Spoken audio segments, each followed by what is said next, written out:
Good morning to you. I'm Jennifer Bayless. Today I'm joined by Ken Salvaggi with the Kentucky Derby Festival Foundation. He's here to talk about the Golden Ticket Raffle. You know you want one. But first, hey, listen, everybody knows about the Derby Festival, but what is the Derby Festival Foundation? Well, we're a charitable arm. We try to do authentic experiences for folks. We did Justice Fest just last week at the Muhammad Ali Center. 15 projects, school kids got involved.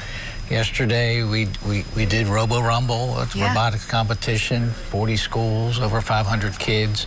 So we try to enhance experiences. The Phillies Boss coming up that we put on with our Derby Princesses. That's March 28th. It's at the Omni. It's great. Juicebox Heroes. Great event. People love it. Kind of the ball that kicks it all off for the festival season. So we try to create experiences and do historic preservation, those kinds of things, all to support the festival. Well, let's talk about the Golden Ticket. We've seen some commercials. What is that all about? It's the coolest thing ever. It is. I love this idea. Yeah, you can win literally all kinds of experiences, from 2 Derby tickets, 2 Oaks tickets, to Thunder VIP tickets, to they're off luncheon, steamboat race, you name it, Wine Fest, all the events. It's over $10,000 in value. It's really a lot of fun. The best, the best deal you can possibly get. It's a raffle, but if you win, you're going to be the king or queen of festival season because you get to go to all the events. Well, listen, how does Golden this tickets. Raffle help the foundation? Well, obviously, we like to give out awards and scholarships and that, so the more money we can take in, the more we can give out. Right. Okay, so what do we do to get these tickets? How much does it cost? It is $50. So you can get 2 for $75, or you can get 3 for $100.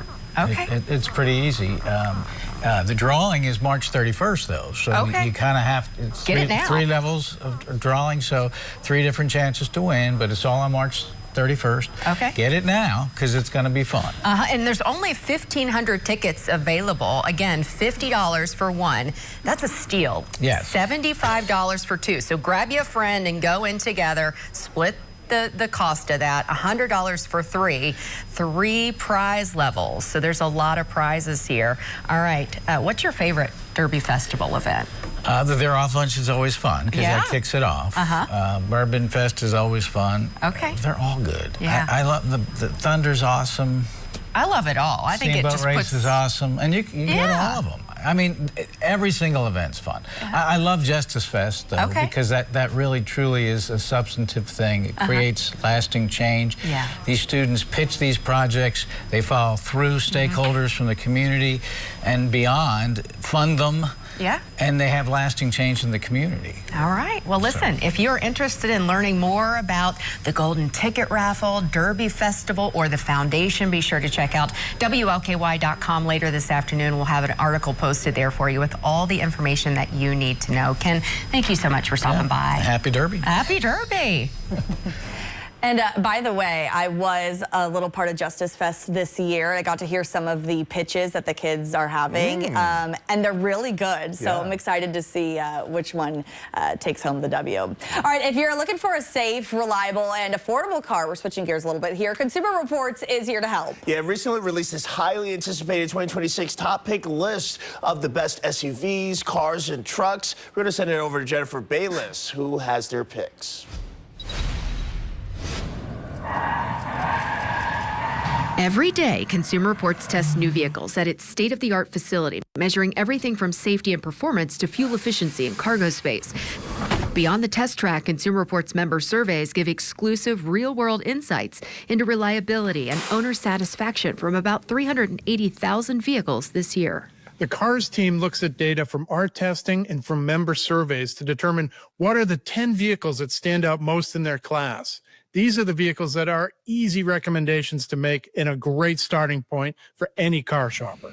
SUVs are as popular as ever. This year's Subaru Crosstrek and Forester, along with the Toyota Grand Highlander, all make Consumer Reports' list. Looking for something more upscale? Top luxury SUVs include the Lexus NX and BMW X5. We also have a couple great sedans on the list with the Honda Civic and Toyota Camry. Both of these performed well in our tests, get terrific fuel economy, and are very reliable. For drivers who want a truck that's easy to live with, the Ford Maverick is Consumer Reports' pick for best small pickup, and the Ford F-150 makes the list too, the first full-size pickup in years to score high enough to be a top pick. The Tesla Model Y is Consumer Reports' pick for EV, but for the first time, all 10 of Consumer Reports' 2026 top picks are available as hybrid or EV versions. Jennifer Bayless, WLKY News. And all of Consumer Reports' top picks come standard with key safety features, including automatic and emergency braking that operates at highway speeds, and it includes pedestrian detection. All right, if you fly United, well, make sure you bring your headphones with you. That's because the airline is now requiring them on flights. So any United Airlines passengers who plays audio from their devices out loud and refuse to wear headphones or earbuds could actually get banned permanently. The airline is listing this new rule as a safety issue for everyone on board. It's 5:25. Apple is launching its most affordable MacBook ever. The Neo starts at around $600, and college students can actually get it for $499. The new Mac runs off a chip similar to the one found in the iPhone 16 Pro. It has a smaller screen and less memory than other models, and comes in new colors like citrus yellow. You can pre-order it online right now. It will be in stores starting Wednesday. All right, how far would you go to pitch your startup? How about waist deep into freezing cold water? It's Polar Bear Pitching! Polar Bear Pitching, if you didn't catch what he said. It's in Finland. Entrepreneurs go into the icy waters of the Baltic Sea to sell ideas to investors. Judges watch from a snow-covered red carpet in temperatures that are well below zero. One of the founders here that was pitching is a former submarine captain who was pitching his AI-driven sports coaching app. I've spent years operating in cold, unforgiving water. One of my co-founders, Nate, is a former professional basketball player and coach. I mean, I guess if you believe in what you're pitching, you would go this far, right? This marks the 10th year of the Sub-Zero Showdown. In the end, it was a warm idea that melted the competition. The winner was a Swiss startup solving the problem of overheating in electronics. I don't know how to feel about this, Suzanne. I feel like it's a bit of an exercise in humiliation for these people who have to be out there. It is. And also, if you have a great idea, it's like, well, why are you going to make the person? Why do you have to go in the frozen water for I don't it? know. Yeah. You know, hey, to each his own. We're talking about a stray shower down to the south. Temperatures right around 63 degrees. We have above normal temperatures for the next several days. Mid-70s on tap for our Monday. Tuesday and Wednesday look to be a little bit unsettled. Wednesday is the day where we do have that potential of seeing perhaps even some stronger storms. And that is going to set the stage for some much cooler air to come our way by our Thursday, with temperatures back into the lower 50s. Then it's 60s on Friday and 50s on Saturday. We're coming up on 5:28 this Sunday morning. The Trump administration is looking to develop more nuclear energy across the U.S., including right here at home. The push to make Kentucky a nuclear powerhouse.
You're watching WLKY News. And welcome back, and thank you for starting your Sunday morning here with us. You might be feeling a little extra groggy today. That's because we lost an hour of sleep last night. Yeah, technically it is not 4:30. It is 5:30 this morning. Yeah, it definitely feels like 4:30 still. Suzanne, how's our weather looking for today? A little better than yesterday? Looking great. Okay. We have that for good news. Yes, it is a little early if you were up and Adam with us, and I hope that you are, but we are going to be looking forward to a decent day. Boy, wasn't it a mess yesterday?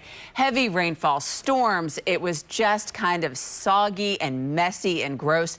Now we are talking about today where our skies are going to start to clear out a little bit on the breezy side. We're not going to be quite as mild as we have been, but temperatures will still be able to make it into the 60s for today, a bit above normal. Now, as we head throughout the day today, there may be a couple of showers for our friends, let's say in Adair County and portions of Taylor County or Greene County. You may see a handful of showers out there. I don't think it's going to be very widespread, and it's certainly not heavy or severe or anything like that. But this is our afternoon hours. Notice how we see that nice clearing. I think it's going to be a decent day for us today. And also, we're looking good as we head back to work and school for tomorrow. Temperatures are much cooler than they were yesterday at this time when we were in the lower 70s. We're now coming in at 50. Temperatures across the area, you can see 51 in Prospect, 51 in Valley Station.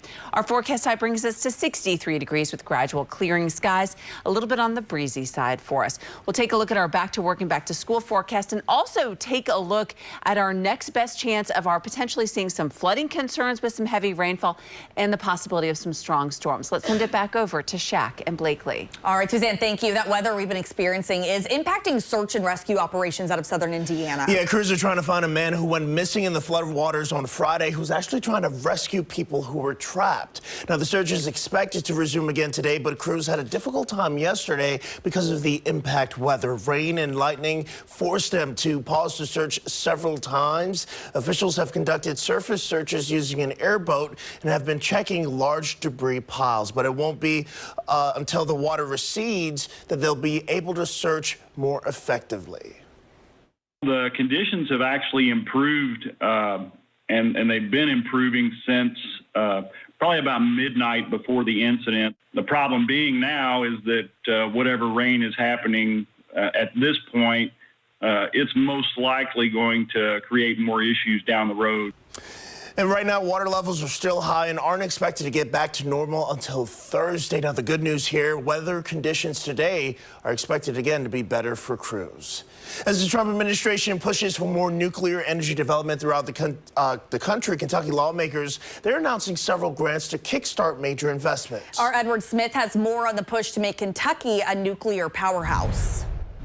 Some Kentucky lawmakers have the expectation that within the next 15 years, nuclear reactors will be generating power within the Commonwealth. With an announcement made of grant recipients on Thursday, the state is getting closer to that possibility. We see the nuclear industry as being a bullet train, and Kentucky has a ticket to ride. The Kentucky Nuclear Energy Development Authority, alongside state lawmakers Thursday, announced investments in 6 awardees, totaling $10 million. The funds are to be used for projects devoted to expanding Kentucky's efforts to bring nuclear power to the state.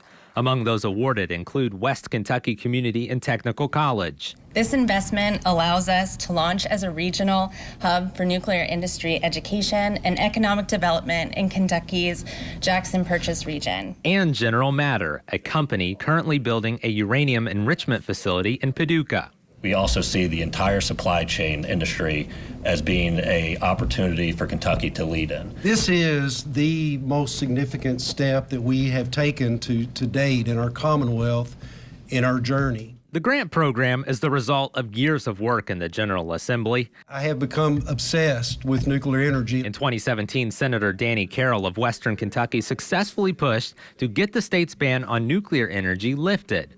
That's led to a number of studies and programs tied to promoting nuclear. Senate Bill 57, which passed unanimously out of the Senate early this month, establishes a pilot program to pay for 1/3 of the cost of permits for nuclear projects. But some warn the move could leave utility ratepayers absorbing the cost of projects that go south. That's one of our concerns, is that, these are very expensive projects. Nuclear energy projects are known to run over. They're known to be incredibly costly. In Frankfort, Edward Smith, WLKY News. Governor Beshear believes nuclear power will be critical to meet the growing need for power as data centers are built in Kentucky. It's 5:35. Metro Council members are working to make sure bus stops are safer for school students. Now, Marcus Winkler is partnering with a JCPS board member, and they're calling on LG&E, Public Works, and the district to review lighting conditions. It also includes moving stops closer to existing lights, installing new ones, or repairing ones that are not working. A working street light is a basic safety measure. It helps drivers see children sooner. It improves visibility for parents and neighbors. It's no surprise that a well-lit public space can deter crime and improve public safety overall. A resolution will be presented at the next school board meeting, and if approved, the review could begin as soon as the next day. The Early Learning Center on U of L's campus is staying open under new management. The university announced it was cutting ties with the Early Learning campus last month, citing budget challenges. But families, some of them delivered a petition to U of L's provost in hopes of reversing course. But now Family Scholar House is reassuring them that the program will stay open in the same Old Louisville location, but be run by Ohio Valley Educational Cooperative. So it just feels like a really natural next step to join this partnership with Family Scholar House and to kind of complement the work that they're already doing in this community. Our charge is to serve children in need, children that qualify based upon family income or disability diagnosis, foster care placement, homelessness, those kind of issues. And the campus will close for a month in July and plans to reopen in August. A historic landmark could be returning to downtown soon. That's right. Funding for the restoration of the King Louis XVI statue is a step closer. Metro Council Committee has approved $200,000 to restore the monument, which once stood at the corner of Jefferson and 6th Streets. Now, during the 2020 protests, vandals damaged King Louis, breaking off a marble hand and leaving spray paint across the statue. It was removed and it has since been in storage. It's important to have our namesake back out so the public can enjoy it, whether it's indoors or out, that they can access it. And Metro Council members will consider final approval of funding next week. If passed, a contractor will be selected and then work can begin. Officials hope to have the statue back on display in time for Louisville's 250th anniversary in 2028. A new partnership between Whiskey Thief and the Louisville Bats is bringing bourbon to the ballpark. So beginning this season, 2 of the ballpark's signature club areas will be transformed into Whiskey Thief Backstop and Whiskey Thief Stadium Club. Both areas feature unique experiences included in the ticket price, along with Whiskey Thief pours. All right, big news for our soccer teams. For the first time ever, they have mascots, and we're getting a look at them this morning. That's right. The mascots for Lou City and Racing are both inspired by none other than Muhammad Ali himself. Sting is a bee for Lou City. Float is a butterfly for Racing. Get it? Sting like a bee, float like a butterfly. It's taken from one of Ali's most known quotes again. Float like a butterfly, sting like a bee. The hands can't hit what the eyes can't see. The mascots were designed to be entertaining while also emphasizing Ali's core principles. I think to have 2 mascots, one a butterfly and one a bee, and to have the famous phrase from Muhammad Ali, I think is something that we're very proud of and very appreciative of. And yeah, Lou City's season started Friday. Racing season starts on March 14th. The 2026 Kentucky Kingdom season just right around the corner. You can now buy single-day tickets. The park's gates open on May 9th. Its newest roller coaster, the Flying Fox, will debut that day. Now, season passes are also now available. Suzanne? Feels like springtime's in the air, right? Of course, with our little daylight saving time returning, we're going to look for that sun to set tonight at 7:43. Tomorrow's sunrise is at 8:03. However, we are watching that storm threat returning for midweek, some heavy rainfall possible, and even the potential for some strong storms. I'll have a full look at your forecast coming up. The Kentucky Derby Festival Foundation's Golden Ticket Raffle. Enter for your chance to win a once-in-a-lifetime experience to some of the most anticipated Derby Festival events. 3 package prizes, 3 ways to win. Scan the QR code to enter or visit WLKY.com. All proceeds benefit the Kentucky Derby Festival Foundation. Tickets are limited. Secure your golden ticket today.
Last one in the regular season. I'm Britt Barba with your morning sports update. The Cards flying south. Louisville without guard Michael Brown Jr. for the second straight game. It's hurricane season. The Cards need a win to secure a 6th seed in the tournament. First half, Ryan Conwell, wide open triple, and he gets a little help from the rim. 18-8 Cards. A couple of minutes later, Ali Khalifa, the big man with the 3 ball. Louisville up 29-17. Conwell was hooping. Nice cut backdoor. 39-32 Louisville. One more from the first. Why not? Conwell getting right to the rack. 18 points in the first 20 minutes. 46-37 Cards at the break. In the second half, Trey Donaldson from downtown. We've got ourselves a tie game at 77. Buckle up. 22 seconds to go. Adrian Woolley, 80 for a big-time 3. The Cards up 2. 1.8 seconds on the clock. True Washington to send it to overtime. Not gonna happen. The Cards weather the storm, leaving Miami with the 92-89 win. Louisville's first ranked road win since 2020. Me and RC was playing in the middle ball screen the whole game, and like usual, it's something we work on at practice, and what we do is daily reps, and we just an easy shot, knocked it down for my team. It was senior day over in Lexington. Final home game of the regular season at Rupp for guys like Denzel Aberdeen and this one, Otega Oweh. Florida got off to a strong start. Xavier Lee, what's he do? He hits the step back 3. Nothing but nylon. Gators up 11. Kentucky needs a timeout. Cats never found their groove in the first half. Oweh did his best to keep his team in it. The hoop and the harm. Cats within 6, Oweh with 28 points. Turnovers, a huge problem for Kentucky. Boogie Fland knocking it loose. That leads to a Thomas Houck throwdown. Houck paced the Florida Gators with 20. Next time down the floor, Aberdeen loses control, and it's Fland showing off the bounce. 16 points for him. Gators up 49-32 at the break. It was a large deficit, but Kentucky managed to make this thing respectable. Outscoring Florida in the second half, Mo Diabate, 10 points off the bench. That bucket cut it to single digits with less than 3 minutes to go. The Cats never led at any point in this one. Kentucky falls short of the comeback, 84-77. Darren DeVries and the Hoosiers visiting Ohio State for the regular season finale. Lamar Wilkerson, how about the degree of difficulty? The corner triple, 4-3 of his team-high 18 points. IU would get as close as within 10. Bruce Thornton, way too much for the Hoosiers to handle. Gets all the way to the rim. Thornton led all scorers with 25 points. Indiana falls to Ohio State 91-78. Got more college hoops coming your way later on this afternoon. The Louisville women taking on Duke in the ACC championship. That game is set for 1 p.m. and we'll have the highlights later on this evening. That's all for your morning sports update.